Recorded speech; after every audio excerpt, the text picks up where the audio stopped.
Hola amigos, buenos días, qué rico estar de nuevo juntos aquí en comunidad, reunidos desde la virtualidad pero muy cerca porque somos comunidad. El día de hoy tenemos un saludo muy especial, recibimos un saludo desde Canadá. Santiago Benavides nos saluda con su familia, ellos son misioneros allá y llevan el mensaje del Salvador. Luego tendremos una alabanza hermosa con una amiga que queremos mucho y que con su linda voz, Juliet, nos acompaña con una alabanza acerca de la gracia de nuestro maravilloso Dios. Después el pastor Luis Miguel Huertas nos predicará sobre los últimos versículos del libro de Judas y ahí nos hablará sobre la vocación salvadora de Dios. Nuevamente tendremos una alabanza a cargo de Juliet, donde vamos a alabar el precioso nombre de nuestro Señor. Recuerden que hoy a las 11:20, después de este servicio, vamos a tener la Santa Cena. Así que prepara lo necesario para podernos reunir en vivo y poder celebrar juntos como comunidad la Santa Cena. También queremos recordarte, el próximo 1 de noviembre tendremos la posibilidad de tener un servicio en vivo. Lo vamos a hacer desde nuestra sede. Así que los invitamos para aquellos que quieran participar con todos los protocolos. Vamos a recibirlos y estamos felices de que podamos tener un encuentro presencial. Para aquellos que quieran quedarse en su casa y seguirse cuidando, claramente también tendremos ese servicio en vivo para que puedan disfrutarlo. Entonces, pues ya que estamos juntos, comencemos. Bienvenidos.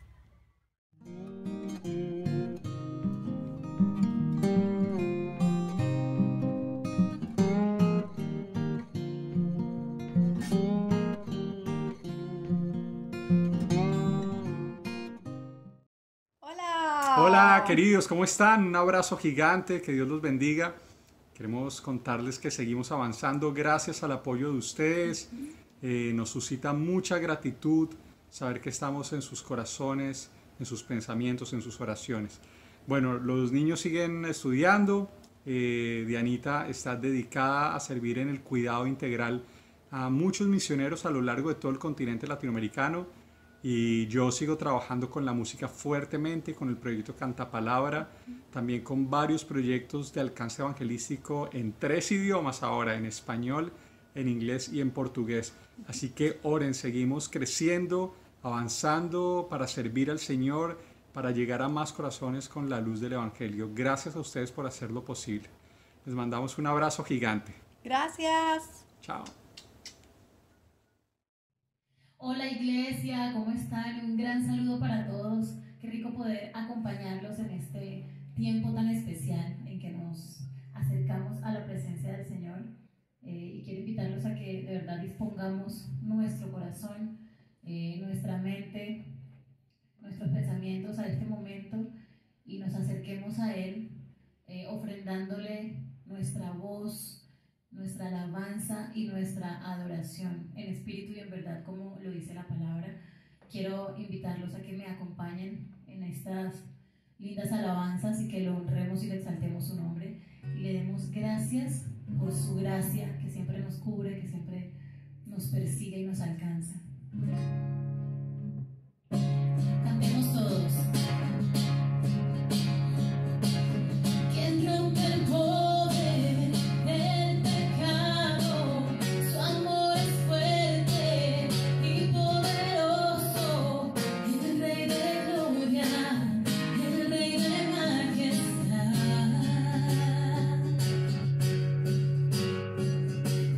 Como en el mundo, con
Buenos días, apreciada iglesia. Quiero, antes de iniciar este tiempo de exposición de la palabra, darles gracias por sus oraciones, especialmente a favor de mi esposa ante la partida de mi querido suegro. Gracias, de verdad, nos hemos sentido apoyados y mi esposa muy fortalecida y la familia. Quiero decirles que nosotros estamos bien, ya mi esposa está aquí conmigo en casa y los hijos están bien. Los demás familiares de mi esposa ya se han recuperado, gracias a Dios, de la pandemia del COVID, y están volviendo a llevar una vida bajo la nueva normalidad. Una vez más, muchas gracias. Bueno, nos corresponde hoy, el día de hoy, terminar nuestra predicación del libro de Judas. Y estamos en los últimos versículos, ya la despedida de Judas. Y lo hace a través de una doxología. Versículos 24 y 25 del libro de Judas, en la versión internacional.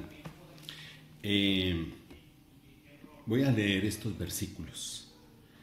Al único Dios, nuestro Salvador, que puede guardarlos para que no caigan y establecerlos sin tacha y con gran alegría ante su gloriosa presencia, sea la gloria, la majestad, el dominio y la autoridad por medio de Jesucristo nuestro Señor, antes de todos los siglos, ahora y para siempre.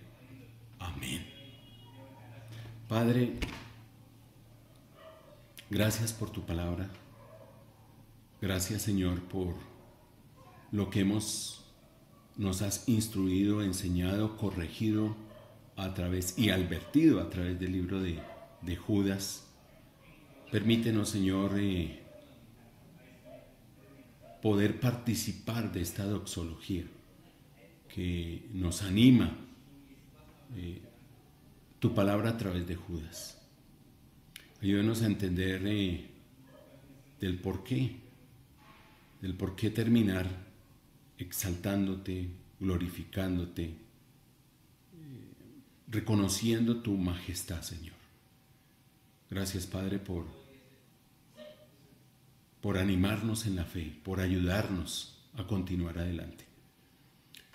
En tiempos tan difíciles y en tiempos tan llenos de tanta corrupción como los que estamos viviendo, Señor.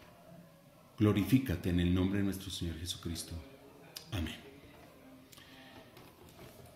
Muy bien, mis hermanos, doxología. Dos palabritas. Doxo, gloria en griego. Logía, logos, palabra. Gloria más palabra, es decir, palabras de gloria. Y tal vez pensando en Judas, alabanzas a Dios por lo que Él es. ¿Y quién es Él? Así arranca estos últimos versículos, el versículo 24. El único Dios. Permítame en esta expresión.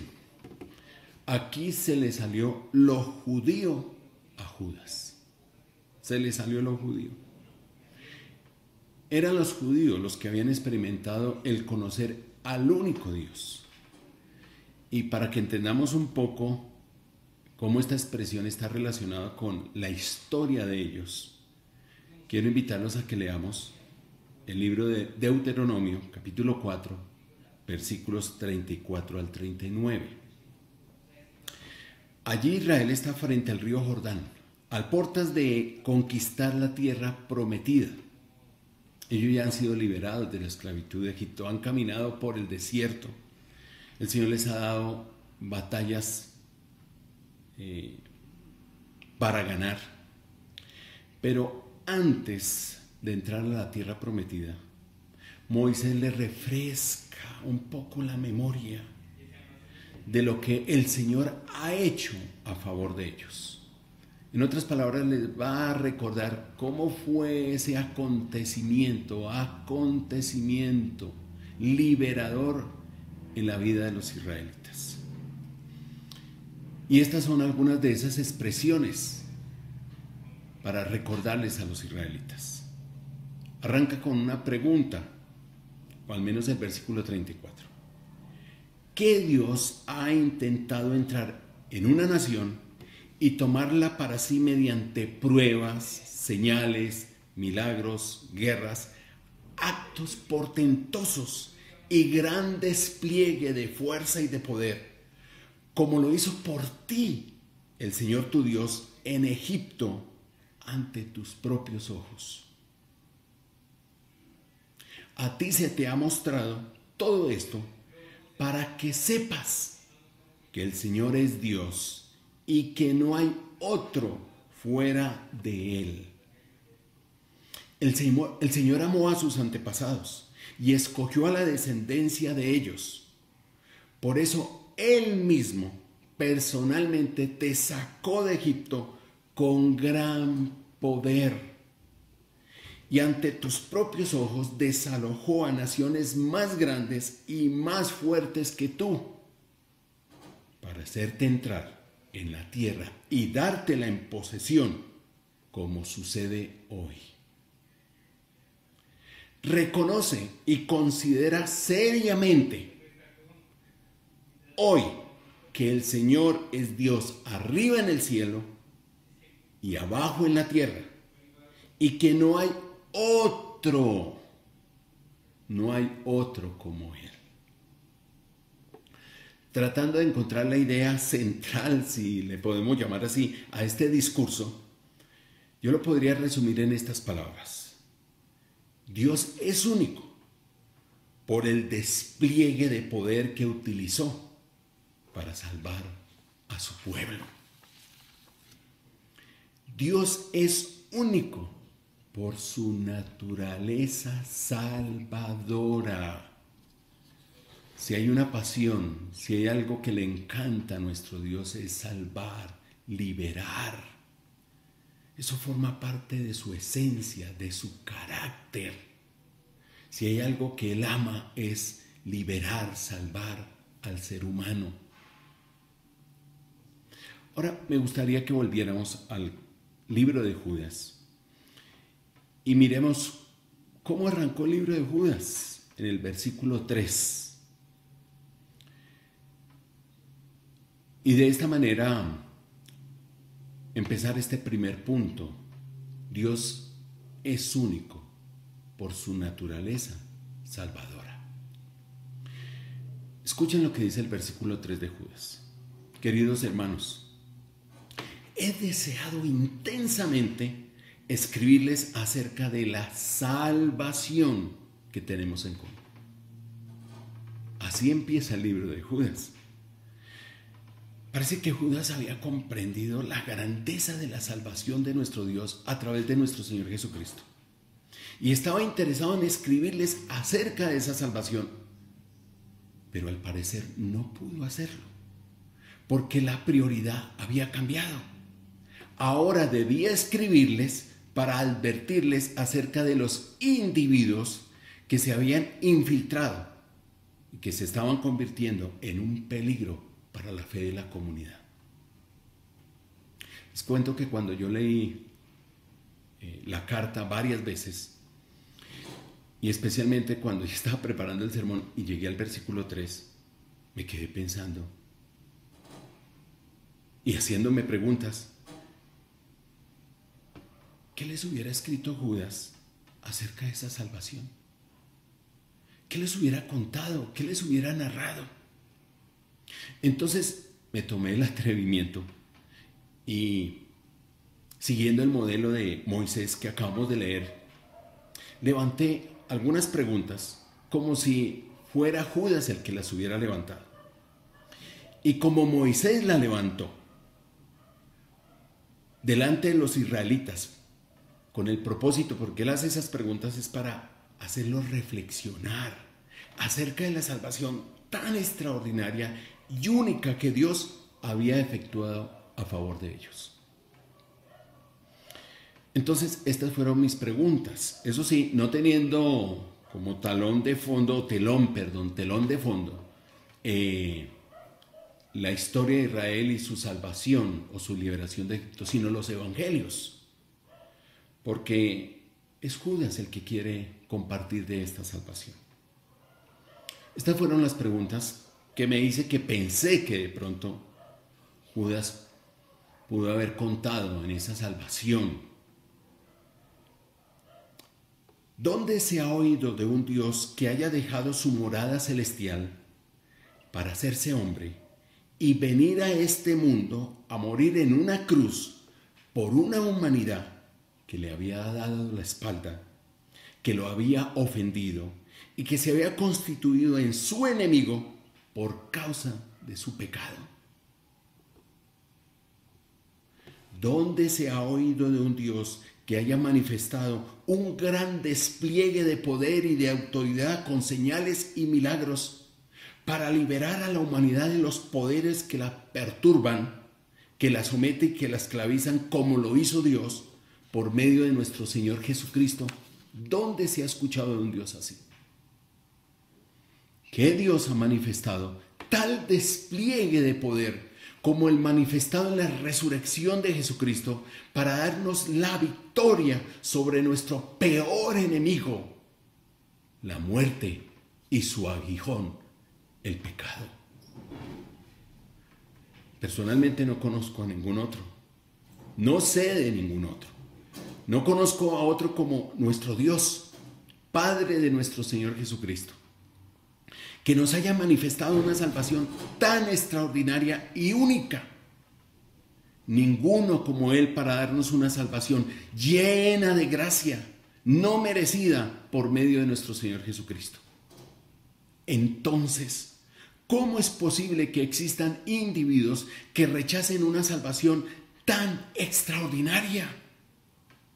¿Cómo es posible que desprecien la gracia del Señor, que se pongan en su contra para vivir de manera impía, sin temor a Dios y llena de libertinaje, como Caín, Balaam y Coré? Este es el tiempo para reconocer y considerar seriamente que el Señor es Dios arriba en el cielo y abajo en la tierra, y que no hay otro como Él. No hay otro Dios que salve como nuestro Dios. No hay otro que salve como Él salva. Ahora bien, como si esto fuera poco, como si esto no fuera suficiente, Judas nos dice que Dios es único, no solo por el poderío que desplegó tan extraordinario para salvarnos, así como lo hizo con Egipto, así lo ha hecho por nosotros. Y lo ha hecho por medio de nuestro Señor Jesucristo. Sino que además de esa salvación tan extraordinaria, emplea ese mismo poder salvador para mantenernos salvos. Es decir, para guardarnos o cuidarnos de caer. No solamente usa ese poder salvador para salvarnos, sino también para mantenernos salvos. En otras palabras, emplea ese poder para cuidar nuestros pies. Durante todo este tiempo de pandemia nos hemos esforzado por cuidar nuestras manos, que estén limpias, por cuidar nuestro rostro con caretas. Entonces, yo quiero hacer una pregunta absurda. ¿Quién cuida tus pies? ¿Quién ha cuidado tus pies? ¿Y quién ha cuidado tu ropa? Porque este es el título de esta predicación: mis pies y mi ropa. Mis pies y mi ropa. Y aquí nos encontramos frente a un Dios que va a emplear su poder salvador para cuidar nuestros pies. Porque a Él le fascina salvar, guardar, proteger. ¿Qué significa caer? Como está en el término de Judas. El término caer también se puede traducir sin tropiezo. como quien dice, podemos tropezar, pero no caer. O como bien decimos nosotros, un tropiezo cualquiera lo puede tener. Un tropiezo es un golpe dado con el pie contra un obstáculo o contra el suelo al ir caminando o corriendo, que provoca la pérdida del equilibrio.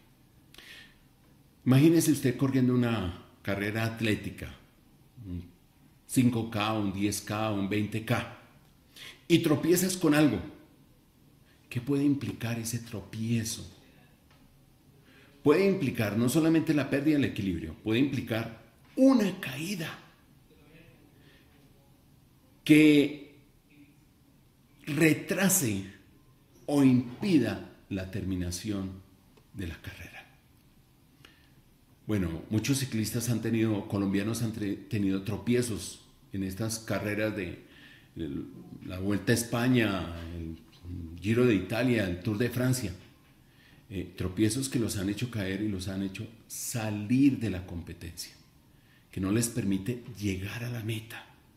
Pues es de esto último que Dios nos quiere guardar, de caer de tal manera que nos impida llegar a la meta. Pablo lo expresa de la siguiente manera en su carta a los Filipenses, capítulo 1, versículo 6. Estoy convencido de esto.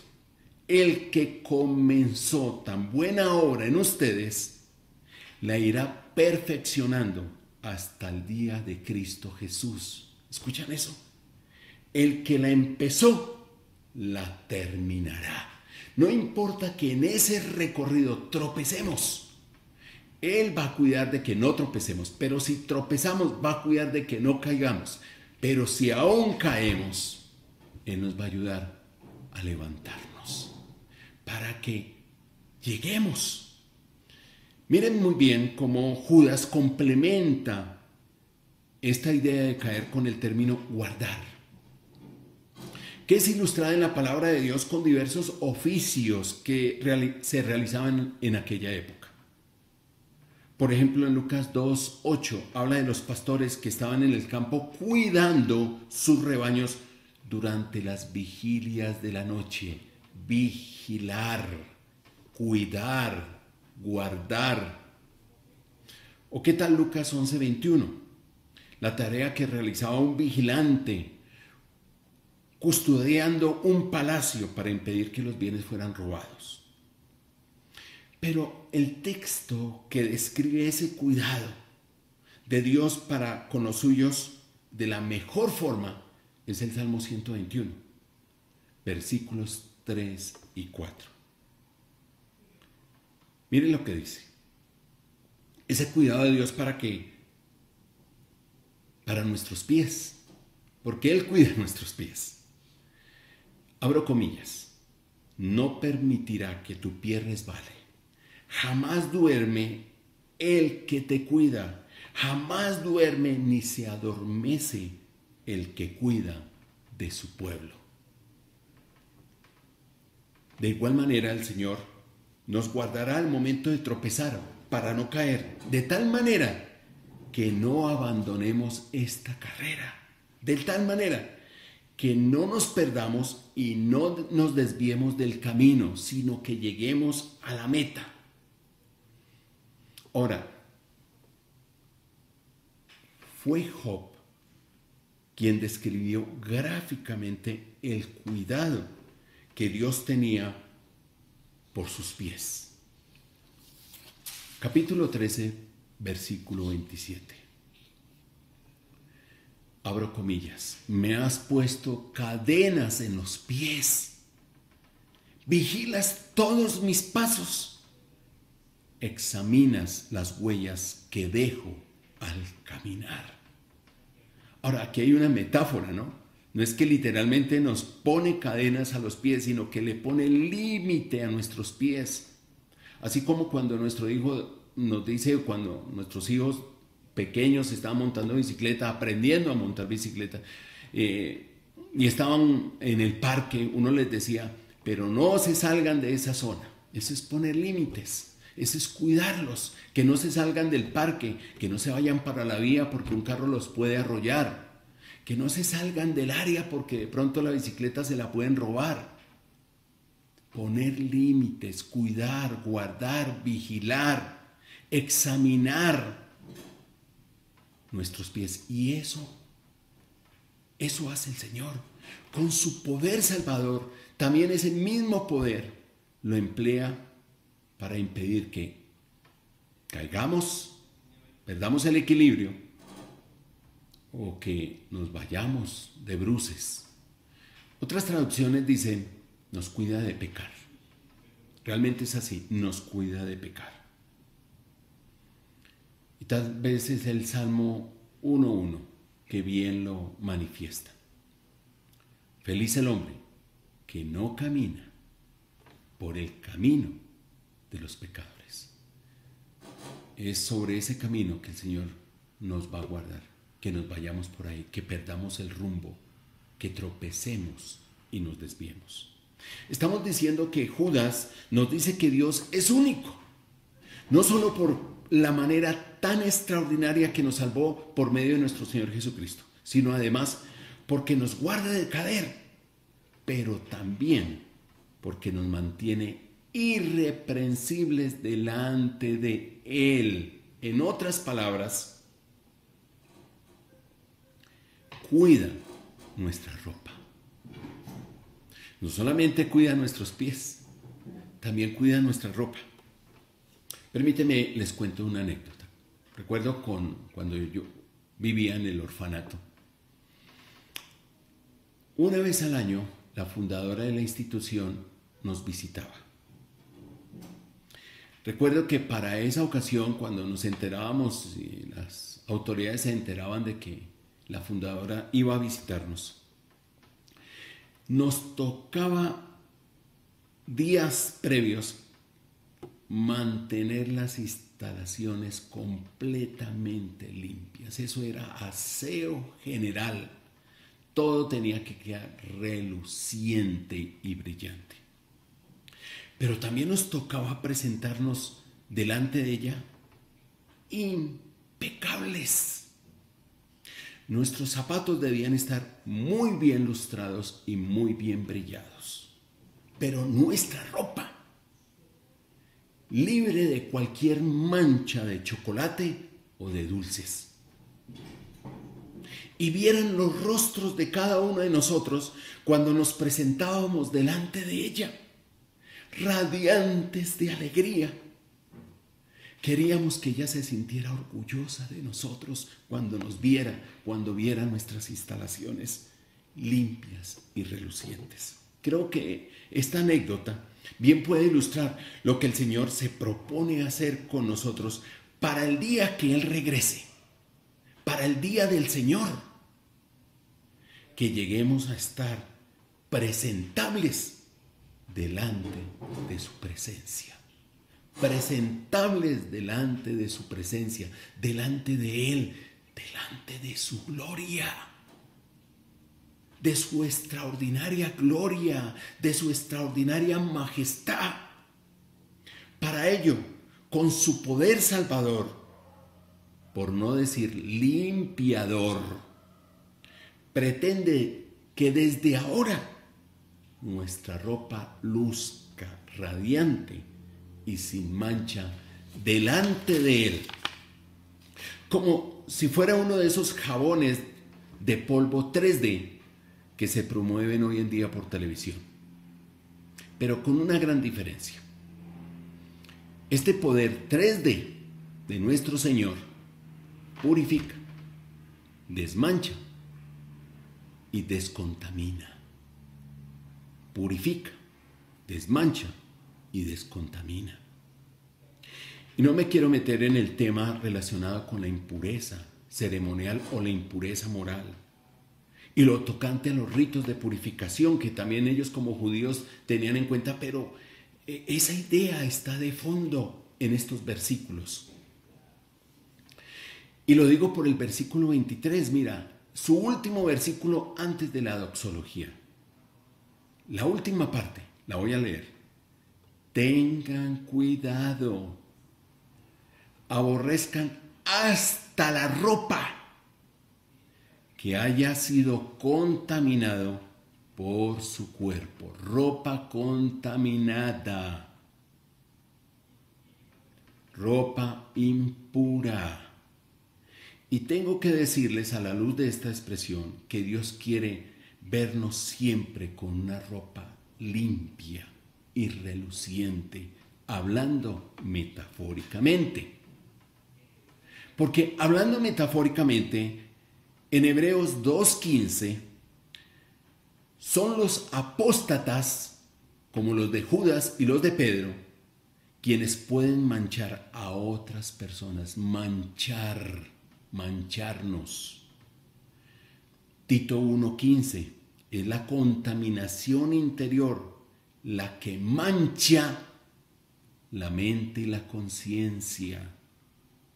Y Judas 8, nuestro libro que hemos estado exponiendo todo este mes, son los actos sexuales ilícitos, licenciosos, los que contaminan nuestro cuerpo, nuestra carne. Ahora bien,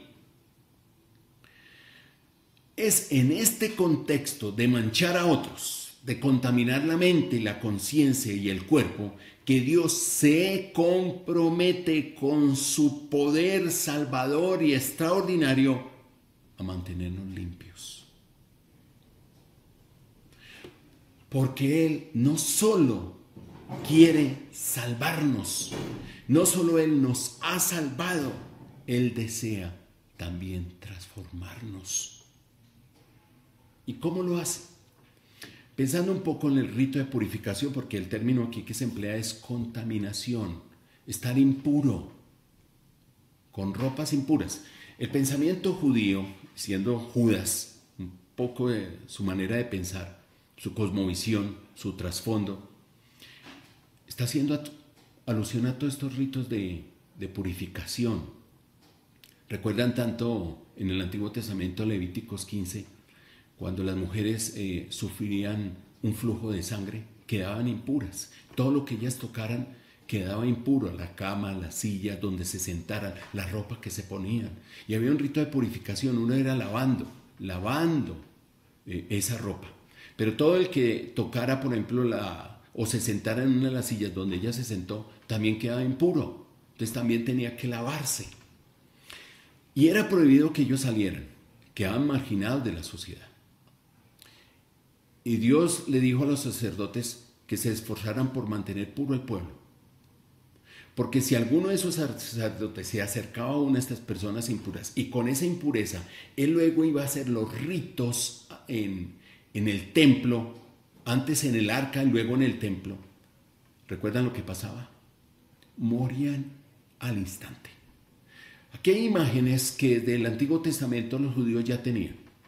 Esa imagen del Sinaí, cuando nadie podía acercarse. Y cuando Dios iba a descender y su presencia gloriosa iba a estar allí, les mandó que todos se lavaran las ropas, se purificaran, porque nadie, siendo inmundo, contaminado, podía acercarse a la presencia del Señor. ¿Recuerdan el arca? Hay una historia que alguien se atrevió a tocarla, murió inmediatamente. Porque su gloria, su majestad tan extraordinaria es irresistible. Es un peligro para el que está contaminado, para el que está impuro. Nadie en impureza se puede acercar al Señor en el Antiguo Testamento. Un personaje como Isaías, cuando ve la gloria de Dios, dice: ay de mí que soy hombre muerto, porque soy un hombre de labios impuros y vivo en medio de un pueblo impuro, contaminado. Y luego dice que el ángel se apareció con unas tenazas y llevaba un tizón, un carbón encendido, que tocó sus labios y le dijo: tu inmundicia, tu impureza, tu contaminación ha sido quitada.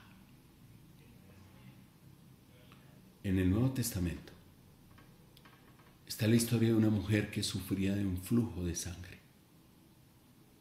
Cuando esta mujer llena de fe se le acercó por detrás y lo tocó, dice que la mujer sintió que había quedado sana de su aflicción.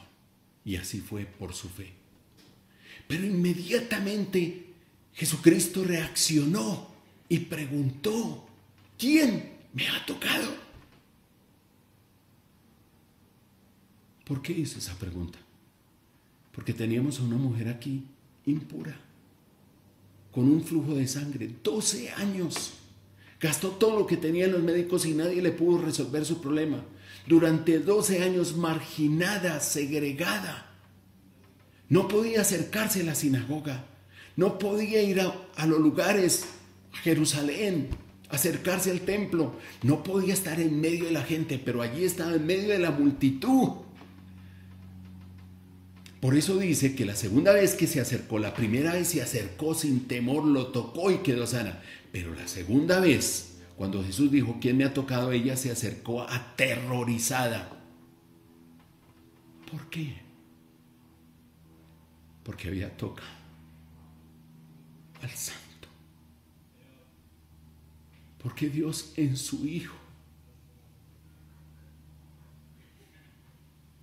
manifestó toda su gloria, toda su majestad, toda su santidad.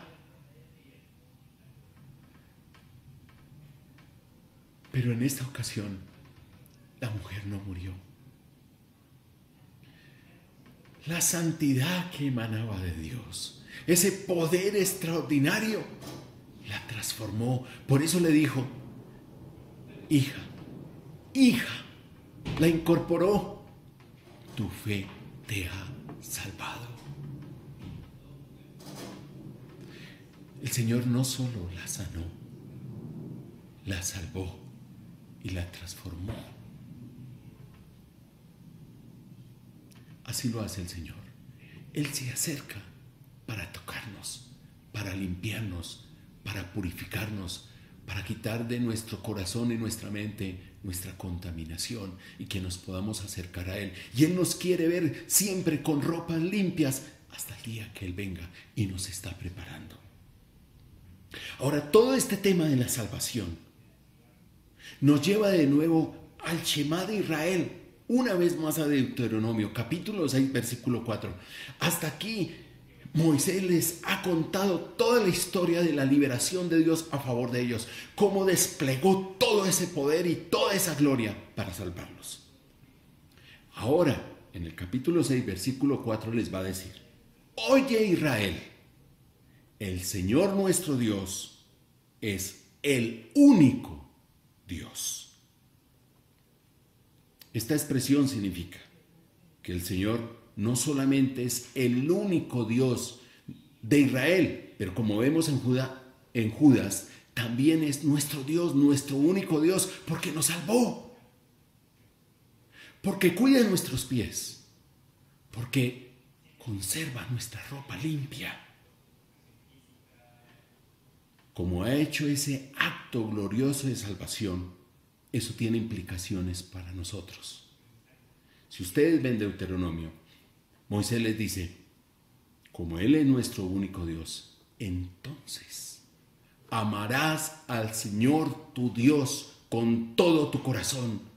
No tendrás dioses ajenos. En otras palabras, me amarás y me adorarás exclusivamente a mí.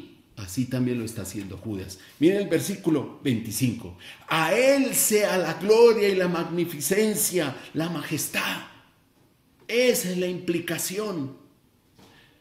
Alabanzas, glorias exclusivas de nuestra parte para con nuestro Dios. A Él sea la gloria y la majestad, porque por medio de Jesús, en su ministerio terrenal, especialmente en esos milagros extraordinarios y portentosos, en la transfiguración y en la resurrección. ¿Recuerdan la transfiguración cómo fue? ¿Qué manifestó Jesús en la transfiguración? ¿Qué manifestó Dios cuando resucitó a Jesucristo? Mostró toda su gloria, mostró todo el esplendor de su majestad. Por eso a Él sea la gloria y la majestad, porque la manifestó. Esa gloria que en el pasado era aterradora para el que estaba inmundo y contaminado, ahora esa gloria lo puede transformar. Por eso, para Él sea la gloria y la majestad. Y no solamente la gloria y la majestad, el poder y la autoridad.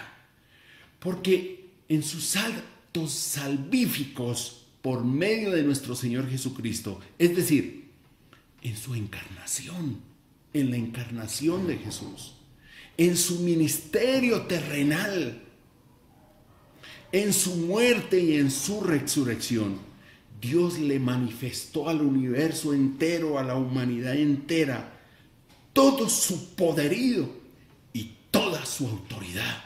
Tanto que los hombres decían, ¿y qué es esta autoridad? Con tanta autoridad enseñan. No es como la de los fariseos y los escribas.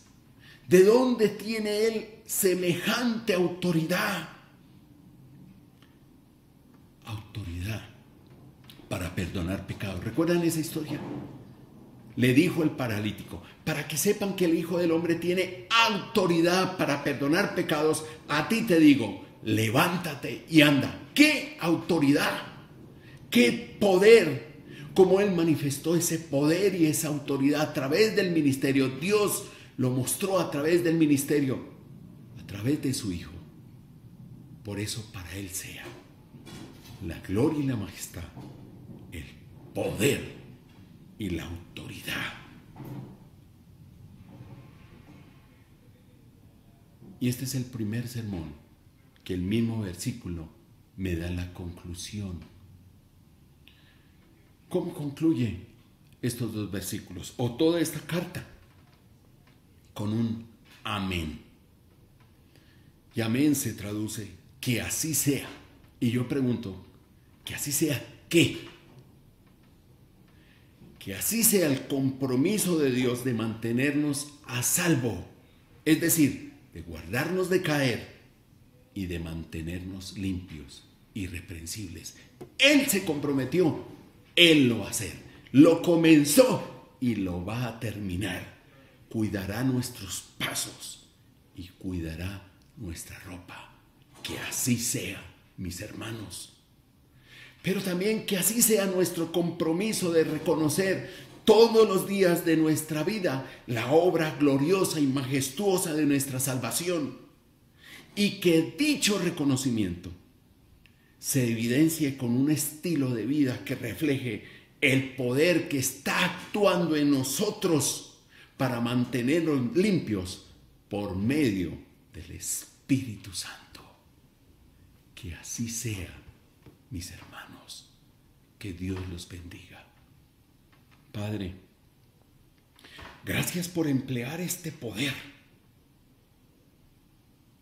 no para castigar a los apóstoles, no para castigar, Señor, al rebelde, al que se levanta contra tu poder y autoridad y decide vivir como se le da la gana. Gracias por reservar este poder para salvarnos y para mantenernos a salvo. Gracias, Padre. Que así sea. Gracias por no emplear este poder en contra de nuestros enemigos, sino para cuidar nuestros pies y cuidar nuestra ropa. Permite que aquellos que son tus enemigos, Señor, se vuelvan a ti y puedan reconocer la grandeza gloriosa de tu salvación y la grandeza gloriosa de la transformación. Para honra y gloria tuya, en Cristo Jesús. Amén. Amén.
Recuerda que tenemos estudios por Zoom a lo largo de la semana.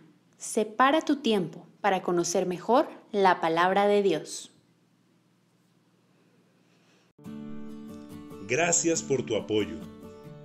Tu generosidad nos permite dar a los necesitados, apoyar a nuestros misioneros y funcionar como iglesia en medio de la pandemia. Dios siempre ha sido fiel con nuestra comunidad.